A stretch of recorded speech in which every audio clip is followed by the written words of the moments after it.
नमस्कार मंडळी, स्वागत आहे तुमचं आमच्या चॅनलमध्ये। आवाज महामुंबईचा, शोध बातमीचा, कौल मनाचा।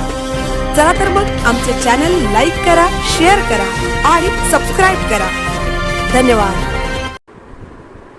श्रीवर्धन वेळास आगर येथे आषाढी एकादशी निमित्त भक्तिमय दिंडी सोहळा। बाल वारकऱ्यांचे रूप ठरले मुख्य आकर्षण। आषाढी एकादशीच्या पावन पर्वावर संपूर्ण राज्य विठ्ठलमय झाले आहे। कोकणातही या उत्सवाला उधाण आले असून श्रीवर्धन तालुक्यातील वेळास आगर येथे अत्यंत उत्साहात आणि भक्तिमय वातावरणात भव्य दिंडी सोहळ्याचे आयोजन करण्यात आले। टाळ मृदुंगाचा गजर, लेझिमचा कडकडाट आणि बाल वारकऱ्यांच्या उत्साहाने संपूर्ण वेळास आगर परिसर दुमदुमून गेला।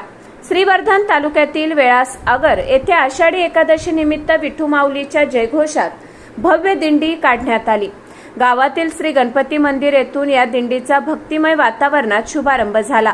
विठ्ठल रुक्मिणीच्या गजरात, टाळ मृदुंगाच्या तालावर सर्व वयोगटातील ग्रामस्थ या सोहळ्यात तल्लीन झाले होते। या दिंडीचे मुख्य वैशिष्ट्य म्हणजे गावातील चिमुकल्यांचा आणि महिला वर्गाचा मोठा सहभाग। पारंपरिक पोशाखात महिलांनी लेझिमच्या तालावर ठेका धरत पांडुरंगाची भजने, अभंगे गायले, तर लहान मुला-मुलींनी थेट विठ्ठलाची वेशभूषा साकारून उपस्थितांची मने जिंकली। अनेक लहान मुलींनी डोक्यावर तुळशी वृंदावन आणि पांडुरंगाची मूर्ती घेऊन गणपती मंदिरापासून श्री कालभैरवनाथ मंदिरापर्यंतचा लांबचा प्रवास भक्तिभावाने पार पाडला। श्री गणपती मंदिर ते श्री कालभैरवनाथ मंदिरादरम्यान निघालेल्या या दिंडीचे दर्शन घेण्यासाठी रस्त्याच्या दुतर्फा गावातील भाविकांची मोठी गर्दी झाली होती।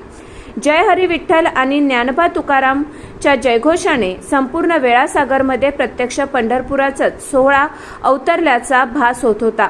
लहान मुलांपासून ते ज्येष्ठ नागरिकांपर्यंत सर्वजण एकत्र येत वेळासागरमध्ये हा आषाढी एकादशीचा उत्सव अत्यंत शिस्तबद्ध आणि भावुक वातावरणात पार पडला। आवाज महामुंबईचा चॅनलसाठी संदेश घोलप, श्रीवर्धन।